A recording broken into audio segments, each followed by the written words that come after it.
안녕하세요. 김주겁의 경제부동산입니다. 구독, 좋아요 부탁드립니다. 아파트 거래량이 사상 최저로 떨어지고 있는데 집값은 보합권에서 팽팽하게 줄다리기를 하고 있습니다. 부동산 흐름상 추석 이후까지 버티다가 찬바람이 부는 시점에서 급매가 쏟아져 나올 수 있으므로 매수를 하고자 하는 사람들은 기다려야 합니다. 부동산 타이밍을 잡는 것도 중요하지만 5년 이내 단기적으로 집값 폭락 위험성이 높은 곳들과 상대적으로 안전한 곳들, 그리고 장기적으로 유망한 곳들과 마음고생만 할 곳들을 알려드리겠습니다. 부동산 무서운 공포장세, 여기에 해답이 있습니다. 지금 다주택자, 2주택자, 1주택자, 무주택자까지 지금 4인승 자전거를 타고 있습니다. 자, 뒤에 아파트들이 보이죠? 자, 이들의 운명은 어떻게 될까요? 서울, 경기, 인천 지방 부동산 전략, 일단 하나의 큰 틀은 우리가 짜보자고요. 자, 이게 좀 복잡한 거예요. 왜냐? 입지 따져야지, 타이밍 따져야지, 얼마만큼 뛰었는지, 하락장에는 얼마만큼 떨어질지, 장기적으로 누가 좋은지, 이걸 알아야 하기 때문에 단순하지는 않습니다. 중요한 것은 지금 집값이 많이 올라서 비싼 것은 좀 신중해라는 거. 여기 보세요. 서울 현재 집값 2배 이상 폭등했네요. 그렇다면 얘는 볼 것도 없습니다. 하락 시에 폭락을 해요. 일단 이렇게 보시면 돼. 거기가 입지가 어디든지 간에 많이 뛴 것과 하락폭은 비례하는 거예요. 10억짜리가 7억짜리보다 더 폭락한다 이거예요. 5년 이상 장기적으로 봤을 때, 이제 단기가 아니라 5년 이상까지, 다음 상승장 5년에서 10년까지 내다봤을 때 현재 시세보다 30% 이상 폭등할 가능성이 커요. 서울은요, 얼마가 빠지든지 간에 지금 시세보다 많이 올라갑니다. 언제? 장기적으로. 폭락했다가 올라가겠죠. 단기적으로는 서울 잡으면 안 되고, 좀 이제 한 1년에서 4년 흐름이 어떻게 갈지는 모르겠는데 그 시점에서 잡으라고요. 유망한 곳이 어디냐? 다 알잖아요. 강남 3구. 근데 이게 생각보다 사람들이 접근을 안 하더라고요. 돈이 많은데도 자꾸 이상한 데로 접고. 한강변, 한강 보이는 쪽 또는 그 인접지역, 재개발 재건축, 무조건 강남 3구 한강변 재개발 재건축으로 움직이는 건 맞아요. 그런데 지금은 문제가 이곳이 거품이 심해요. 그래서 폭락을 하면 여기가 제일 많이 떨어질 거야. 그래서 이게 하락할 때 매수하라 이거예요. 종합적으로 볼게요. 단기적으로 서울 전체 다 위험합니다. 왜? 2배 이상 뛰었기 때문에. 그런데 중장기적으로는 큰 폭으로 오를 가능성이 크다. 그러니까 구분됐죠? 경기도 인천 볼까요? 현재 서울에 50% 이내 상승을 해서 하락 시에 소폭 하락할 가능성이 커요. 물론 그것도 많이 오른 것은 많이 떨어지고 덜 오르는 것은 덜 떨어지겠죠. 여기에서 중요한 건 1기, 2기, 특히 1기 신도시에서 많이 뛴 곳들, 2기 신도시는 다 폭등했잖아요. 택지지구도 마찬가지. 그런 데는 잡으면 안 돼요.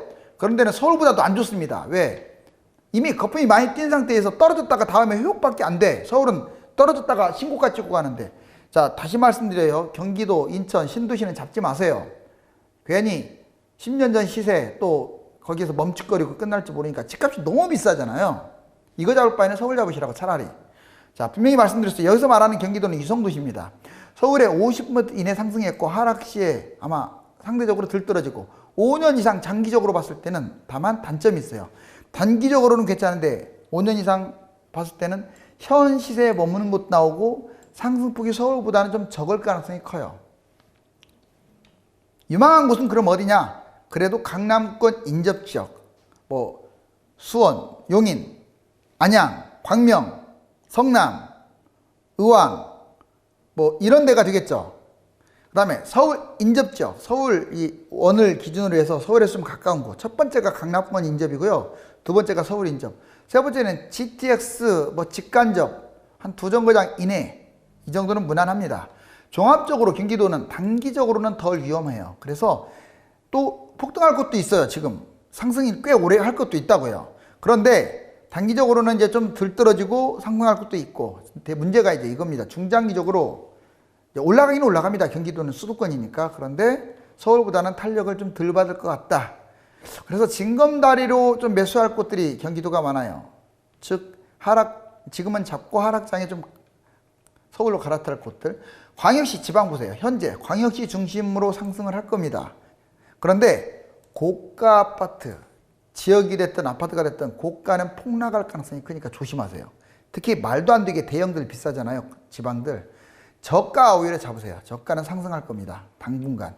그런데 이제 5년 이상 장기적으로 봤을 때는 고가라고 다 좋은 게 아니에요. 거품으로 뛴 것들은 안 좋고 일부 지역에 양극화가 벌어지면서 좀 긍정적이고 수도권보다는 대신에 불리해요. 광역시가 아무리 좋아도요. 인구가 줄어들고 있고 산업 경쟁력이 뒤처지기 때문에 수도권을 잡는 게 가급적이면 낫습니다.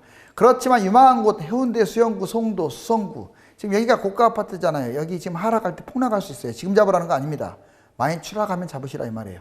종합적 단기적으로 상승하고 역시 장기적으로는 문제는 수도권보다 못 갈 것 같아요. 단기적으로는 상승할지 몰라도 장기적으로는 폭락했다가 겨우 회복? 자, 1에서 4년 대기자 대부분 여기에 해당됩니다. 자, 이런 분들이 어떤 분들이 대기하는 게 좋느냐? 당장 잡기보다는 2주택 투자자, 고가 아파트 보유한 사람, 아파트 좋은 곳을 갖고 있는 사람, 대출 소득에 어떤 부담이 있는 분들 기다려야죠. 서울 전체 이제 잡으면 안 돼요. 추천할 좀 없습니다. 경기 지방의 고가 이런 것들은 기다려야 돼요. 현금 없이 대출을 받는 사람, 갭 투자하는 사람들도 신중하세요. 부동산 멘탈이 좋은 분들 기다리는 게 좋습니다. 하락장이 걱정되는 사람들도 기다리세요. 다만 꼭 지금부터 2021년 내년 뭐 겨울이든 이제 올 겨울이든 이렇게 일부분 해당되는데 이런 사람들 무주택자 실수요자는요 저가 중심으로 매수해도 돼요. 최근 아파트 매도한 사람들은 불안하니까 잠 못 자잖아요. 자, 더 비싼 걸로 잡지 말고 비슷하거나 더 싼 걸로. 비아파트 나쁜 곳 보유자들은요 빨리 팔아버리고 그냥 소형 아파트 조그마한 걸로 갈아타세요. 대출 소득 부담 없이 매수할 수 있는 사람 뭐 자기 돈이 있으면 뭐 어느 정도 적극적으로 권하는 건 아니지만 매수해도 됩니다. 서울 일부, 서울은 극히 일부라고 했어요. 경기나 지방의 중저가 아파트들은 아직도 괜찮습니다. 현금이 넉넉한 사람 무난하죠. 부동산으로 건강을 해친 사람 안 잡으면 병 걸리겠다 잡으세요. 하락 무시. 나는 하락장 필요 없다. 그냥 10년간 장기 투자하겠다. 뭐 강남이나 이런 데 가도 돼요. 돈만 있다면. 자, 다시 말씀드리지만 이건 일부에 해당되고 이건 대부분입니다. 서울과 경기도 단기 위험, 장기적 최고죠. 아까 금방 얘기해줬잖아요. 비싼 곳, 여기 강남 서초, 그리고 여기 한강권 이렇게. 한강 보이는 곳이면 더 그렇고. 그 다음에 여기 도심권, 여기는 위험해요. 단기적으로. 특히 비싼 아파트가 몰집돼 있으니까. 여기서도 각 구에서도 비싼 아파트들은 하락장이 폭락합니다. 이건 볼 것도 없어요. 그렇지만 장기적으로는 이 지금 동그라미 친 이곳으로 가세요. 장기적으로. 여기를 벗어나면 안 되죠. 특히, 그럼 뭐, 거기서도 어디가 좋냐? 무조건 한강이에요. 잊지 마세요. 이제는 강남이든 강북이든 한강입니다. 한강이 보이면 더 좋고, 뭐, 재건축이나 뉴타운이나 한강 보이면 이건 대박이에요. 나중에 이 강북 쪽, 이 북쪽하고도 한강 보이느냐 안 보이느냐가 차이가 많이 날 거예요, 가격이.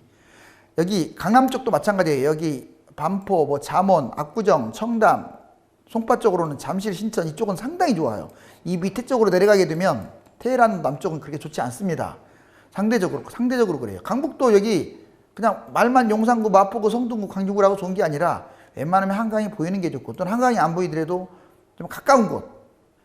이곳이 앞으로 전망이 밝다는 거 잊지 마세요.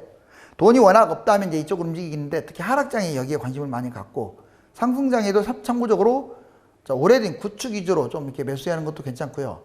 자, 경기도 볼까요? 경기도는 여러 번 말했죠. 이게 서울이잖아요. 자, 이쪽으로 접근하라고. 이 원 친 거, 여기, 이렇게. 여기만 좋아요. 여기만 이렇게. 주로, 자, 여기 동남권. 여기가 좋습니다. 자, 그 다음에, 전체적으로 본다면 이제 서울 좀 가까운 곳. 여기 고양시, 김포 다가 아니에요. 일부. 자, 이렇게. 자, 그런데, 특히 일기 신도시는 그나마 괜찮아요. 왜? 새 아파트로 이제 리모델링이거나 재건축이 있는데, 근데 제일 이 시점에서 안 좋은 게 나한테 누가 질문을 한다. 그럼 2기 신도시예요. 왜? 뽕을 뽑았어요. 이미 새 아파트고 비싸기만 하고. 우선 보기에는 빚가 번쩍 하잖아요. 새 거니까. 그런데 얘들은 떨어졌다가 다음에 10년차 아파트가 되니까 상승장에 별 볼 일 없을 가능성이 커요. 그거는 지금 1기 신도시 보시면 답 나오잖아요. 그리고 이제 다음 한번 보세요. 이거 보시면 이제 경기도가 왜 서울보다 안 좋냐 그걸 보여드릴게요. 이게 서울이죠. 지금 경기도가 여기에는 안 나와 있지만 땅이 서울에 약 15배가 넘는다고 얘기했어요. 자, 이거 지금 3기입니다. 3기 신도시. 다 아시죠 이제. 이게 쭉쭉. 물론 GTX 기준으로 해갖고 3기 신도시. 신도시만 있습니까? 여기 보시면 1, 2기 신도시, 1, 2, 3기 신도시가 다 나왔죠, 지금. 그런데 이것만 있으니까 택지지구는 훨씬 많아요. 볼까요? 위성도시가 경기도는 27개예요. 그러니까 도시가 27개라고요. 엄청나게 많아요. 그 다음에 인천도 엄청 크죠, 인천도. 인천도 신도시가 5개가 넘어요. 그런 다음에 1, 2, 3기 신도시 택지지구, 이거 여러분들 50개가 넘습니다. 3기 신도시 택지지구만 해도 거의 3, 40개가 돼요. 무섭지 않나요? 지금 다 들쑤셔놨어요. 여러분들 외곽순환도를 타든 뭐 경부, 정부 또는 뭐 어떤 고속도로를 타든 한번 보세요. 이제 신도시 아닌 곳이 없어요. 다 뒤적거려놨어요. 다. 서울에서 멀든 가깝든 경기도가 이래요. 그러면 어떤 일이 벌어지느냐? 이제 경쟁자가 많아지는 거예요. 그렇잖아요. 아무리 수도권이 좋다고 하지만 뭐 지방 사람이 언제까지 수도권으로 올라오겠어요. 인구도 감소되는데. 그러면 장기적으로 봤을 때 서울은 땅도 좋기 때문에 계속 폭락했다가 올라가겠지만 경기도는 조심해야 돼요. 특히 거품이 많이 낀 새 아파트들 조심해야 돼요. 왜? 경쟁자가 막 생겨요. 이제 3기 신도시 해가지고. 이 매물 폭탄 정말 끔찍합니다. 100개가 넘어요. 여러분들 신도시 택지지구 합치면 1, 2, 3기 신도시 택지지구 100개가 뭡니까? 어마무시합니다. 가까운 데만 많은 게 아니라 먼 데도 엄청나게 많아요. 그래서 이제 좀 경기도 같은 경우는 매수를 하더라도 좀 서울에서 인접하고 가격이 좀 적당한 곳들, 괜히 GTX 하나 바라보고 그 GTX도 좀 상당 정거장도 먼데 집값만 비싼데 새 거라는 이유로 비싼데, 자 단적인 예가 여기 보세요. 광교, 지금 위례, 분당, 판교, 뭐 여기 뭐 일산 킨텍스 근처, 여기 뭐 이제 가밀지구네, 뭐 여기 하남이네, 여기 여기 뭐야 삼송이네, 원흥이네, 엄청나게 많은데 얘들하고 이제 3기 신도시 또 택지지구도, 여기는 택지지구가 안 나왔잖아요. 택지지구 같이 분양을 하게 되면요, 다 걔들이 경쟁자라고요. 경쟁자. 그러면 하나 건너 다 이제 신도시 택지지구야. 그래서 조심하라고요. 이게 지금 잡지 말라 이 말이에요. 제 말은 입지 탁월, 가격 저렴, 장기적으로 추천할 지역. 자, 추천 좀 해주세요. 자꾸 노래 부르는데. 그래서 제가 간단하게만 추천할게요. 이거 한강이네요. 여기가 어딘 줄 아세요? 자양동입니다. 광진구 자양동. 여기 택지지구와 단독이 밀집됐어요. 자, 그런데 다른 곳들보다 얘가 재개발 속도가 빠르지 않다 보니까 싸요. 여기 건너편이 어딘 줄 아세요? 이쪽 건너편은 지금 청담이에요. 청담. 이쪽은 잠실 쪽이고요. 입지 끝내주죠. 이제 강북도 다 같은 강북이 아니에요. 이거 전철역 함정거장 아니에요? 전철역 함정거장이잖아요. 그래서 나는 그냥 10년 그냥 묻어놓겠다 이런도 괜찮아요. 그렇다고 지금 잡으라는 얘기는 아니에요. 자, 좀 상황 봐가지고, 특히 다가구가 됐든 뭐 또는 빌라 재개발을 누리든. 그 다음 두 번째는 여기 이게 망원동입니다. 망원동. 여기가 합정동이에요. 지금 망원동과 합정동을 두 군데 다 안내해 드릴게요. 자, 특히 이 지금 말씀드린 곳들은 빌라라든가 다가구 단독이 많은 곳들이에요. 그러니까 아직 재개발이 구체화되지도 않아서 싸요. 상대적으로.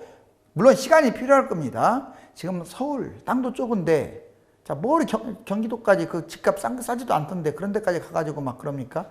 자, 이런데 나중에 집값 좀 조정할 때 좀 장기적으로 묻어놓는 것도 한번 고려할 필요가 있어요. 왜 좋냐? 다 한강을 끼고 있고. 한강을 필수적으로 끼야 돼요. 보이든 안 보이든. 두 번째, 재건축 재개발이라 새 아파트가 되는 거잖아요, 나중에. 자, 그 두 가지면 핵심 아닙니까? 더군다나 서울에서도 입지가 좋은 곳 아니에요? 자, 이제 30대 패닉바잉, 공황 매수가 원인인데 부동산 경험이 부족하니까 그런 거예요. 아주 좀 심각합니다. 30대 위험해요. 고수익 맞벌이를 하다 보니까 그냥 겁 안 내고 막 잡아요. 저금리 유동자금 넘쳐나니까 이거 뺑 믿고 잡는 거예요. 정책 불신. 그래요. 정부가 집값을 못 잡았잖아요. 자, 그리고 법인 매물이 쏟아지니까 잡는 거야. 자, 언론의 유혹에 넘어가요. 언론은 90%는 거짓말입니다. 자, 그 기득권층의 언론이라고 보셔야 돼요. 중개 막 유혹, 집값이 계속 폭등하거든요. 떨어진 적이 없는 것 같아. 전세 상승, 바로 이러한 요인들 때문에 패닉바잉 하는데 지금도 하고 있어요. 폐가 망신합니다. 분명히 말씀드렸지만. 자, 여기 보세요. 30대 아파트 매입 비중 서울 32에 36.9. 자, 경기도 23에서 28로. 전국 단위로도 22에서 26.5, 인천도 21밖에 안 됐던 게 24. 자, 30대 아파트 왜 영끌 공학 매수를 하는 줄 아세요? 특징. 자본금도 이 사람들은 부족해 대부분. 대출 만땅 받습니다. 특히 신용대출, 대기업 다니는 사람들. 무리한 매수, 하나같이 무리한 매수에 제가 상담해 보면 알아요. 위험요인, 상추장에 잡았다는 게 문제야. 더 뛰면 뭐예요? 결국 언젠가는 떨어질 텐데. 더군다나 지금 하락 시도가 있어서 잠도 못 자는 사람들이 있어요. 결국 하우스 푸어 길로 가는 거예요. 월별 매입 비중, 지금 8월 달에 36.9로 사상 최대, 여기 사상 최대예요. 서울. 자, 어디를 많이 매수했느냐? 성북구 45%가 30대가 매수했고, 동작구는 44%, 서대문구 43, 동대문구 43, 구로구 42, 마포 41, 영등포구 40. 자, 이런 지금 8개 구 위주로 40% 이상 다 30대. 이거 심각한 거 아니나요? 30대면 돈이 제일 적을 텐데. 자, KB 매수 우위 지수 지금 91.1로 떨어졌어요. 100 아래면 집값 하락을 이거 100 아래로 떨어지면 무조건 떨어져요. 마이너스로. 아직은 뭐 마이너스가 좀 안 되고 강보합이 왔다 갔다 하는데 왜 잡습니까 지금? 집값 상승, 부대 비용과 기회비용, 집값이 설령 1억이 뛰고 2억이 뛰어도 그게 돈 버는 게 아니라고요. 그럼 부대 비용 나중에 하락장이 길고 또 상승도 회복을 해야 하니까 7, 8년 동안 1억 뛰어봤자 그건 본전치기라고요. 그거 폭락이라도 하게 되면 난리 나는 거예요 이제. 자, 그 다음에 집값 대세 하락. 지금 2, 4년간 폭락 지금 상당히 가능성이 높습니다. 가정위기가 생길 수 있어요. 대처 방안. 집값이 상승하면요. 지금 내가 샀다. 지금 영끌 매수했다. 잠이 안 온다. 이런 분들 당장 팔라고는 안 할게요. 자, 계속 보셔야 돼. 계속 보시다가 혹시라도 조금 떨어졌다. 자, 9억짜리를 잡았다. 그러면 9억에서 1, 2억은 아무것도 아니에요. 1억은. 솔직히 1억 미만 손해보면 던져버리는 것도 생각해야 돼요. 무조건 팔라는 건 아니고 좀 흐름 보면서 대세 하락으로 갈 것 같으면. 그 다음에 앉아 뭐 대출이나 이런 것들 많이 안 받으면 그냥 버티기 뭐 7, 8년이 됐든 버티기 하면 되겠죠. 성남시도 질문이 많아요. 여기 보면 수진, 신흥, 단대오거리, 남한수성 이게 8호선인데 산성역 해갖고 복정으로 가잖아요. 자, 여기 보시면 신흥 1구역, 3구역, 그 다음에 중 1구역, 금광 1구역, 그 다음에 산성구역, 여기 신흥 주공을 재건축한 포레스티아, 신흥 2구역, 산성역 자이프리지오 이렇게 있는데 여기 신흥구역, 중구역, 금강구역, 여기 산성구역, 이쪽이 태평구역, 이 앞에 수진역 이쪽이 수진구역, 태평구역도 이렇게 있어요. 이게 바로 성남 재개발인데 그러면 장기적으로 전망 좋냐? 좋습니다. 아예 노골적으로 말할게요. 성남만큼 입지 좋은 데가 어디 있어요? 지도 펼쳐보세요. 예전에 못 살던 성남이 아닙니다. 그럼 지금 잡아도 되느냐? 그건 조금 의문점이에요. 왜? 너무 올랐어요. 그럼 언제 잡느냐? 빠르면 올 겨울에 좀 하락을 하는지 보면서 잡고 계속 하락하면 바닥에 잡으세요. 자, 가점제, 추첨제 이거 헷갈리시는 분들 많더라고요. 투기과열지구는 전용 85m 이하는요 가점제가 100%고 그 이상일 경우 즉 34평 정도 그 이상일 경우는 50%예요. 추첨제는 자 50%입니다. 그 다음에 자 조정 대상 지역 가점제 75% 그리고 30% 그리고 추첨제는 25% 70%예요. 조정 대상 지역. 비규제 지역은 가점 0에서 40%, 뭐 초과 0%고 추첨제가 전체적으로 60에서 100%. 역시 85초과는 100%입니다. 이거 꼭 기억하세요. 자, 그 다음에 양도세 중과 어제 제가 얘기했죠. 집값 떨어뜨리려면 정부가 좀 이거 해야 돼요. 안 하면 안 됩니다. 누가 그래요? 내가 다주택자 아니냐 이런 말 하기. 제가 무슨 다주택자라고 해서 이런 얘기 하겠어요? 자, 여기 보시면 2020년에 450만 원 내고 이거 지금 보유세예요. 21년에 760만 원 내고 이것도 해마다 내는 거지 앞으로 많이 남았잖아요. 이렇게 무려 5년 동안 내는 거 해봤자 1억밖에 안 돼. 근데 여기 보세요. 만약에 이 강남 아파트 2개를 갖고 있으면 다 합쳐도 보유세는 1억밖에 안 내는데 자 양도세 9억 원, 9억 6천만 원이나 내요. 그 다음에 증여세도 6억 원이에요. 미친 짓 아닙니까?